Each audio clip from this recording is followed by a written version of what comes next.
ছাত্রদল যখন এই ওষুধি বৃক্ষরোপণ করে তখন জামাত শিবিররা তখন বিশ্ব বৃক্ষরোপণ করে। তারা সংসদে যেমন মব করে, পাশাপাশি এই বৃক্ষরোপণ করে। আমাদের মাননীয় প্রধানমন্ত্রী জনাব তারেক রহমান আগামীকাল উপস্থিত হবেন এই ঢাকা বিশ্ববিদ্যালয় ক্যাম্পাস পরিদর্শনে।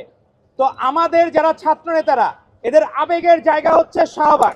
আমরা কিন্তু এই জায়গায় কখনো মবের জন্য আমরা পছন্দ না, আমাদের পছন্দ হচ্ছে ঢাকা শহরের প্রাণকেন্দ্র হচ্ছে শাহবাগ।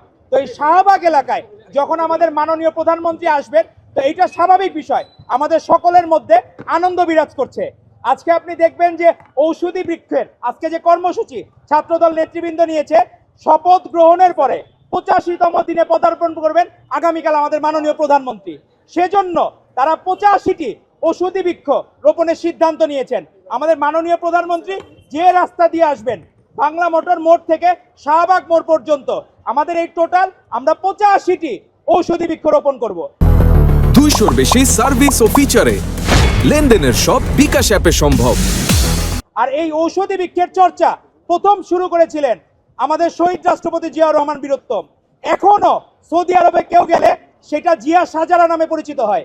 সেই গাছটা, নিম গাছের নাম হয়ে গেছে জিয়া সাজারা।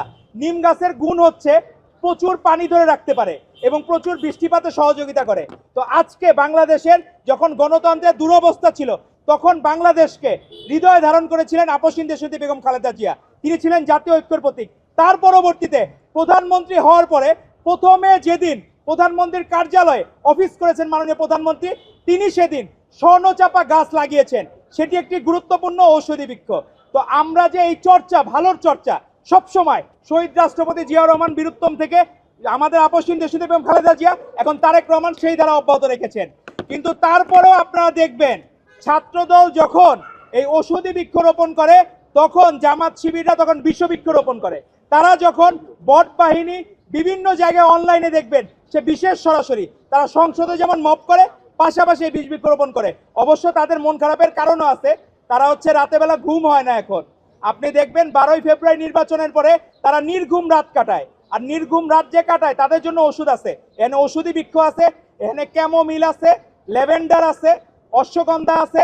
এগুলা হইলো ঘুমের জন্য কাজে লাগে। তো আমরা জামাত শিবিরের ভাইদেরকে অনুরোধ করব, আপনারা এখানে ঔষধি গাছগুলো যে আমরা লাগাবো, আপনারা যেহেতু গুপ্তভাবেই কাজবাজ করেন, আপনারা গুপ্তভাবে গাছের পাতা, বাকল এগুলো ছিঁড়ে নিয়ে যান, আবার ক্ষতি করেন না, গাছটা একবার উপরে ফেলেন না। আপনাদের গুপ্ত রাজনীতি করার তো অভ্যাস আছে, তো গুপ্তভাবেই আপনারা এখান থেকে এই অশ্বগন্ধা, ক্যামোমিল আর হচ্ছে আপনার হলো এই ল্যাভেন্ডার, এগুলা থেকে আপনার পাতা নিয়ে যান, কোনো সমস্যা নাই, আমরা কিছু মনে করব না। আপনাদের ঘুম ভালো হইলে তাহলে আর মব করতে ইচ্ছা করবে না।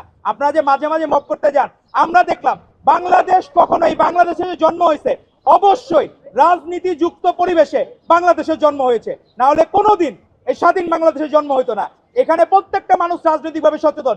24-এর গণ অভ্যুত্থানে প্রত্যেকটা মা বোন যারা গৃহিণী ছিল, আমার মা বোনেরা ছিল, প্রত্যেকেই রাজনৈতিকভাবে সচেতন ছিল বলেই আজকে আমরা সফল হয়েছি, এই বাংলাদেশ পেয়েছি।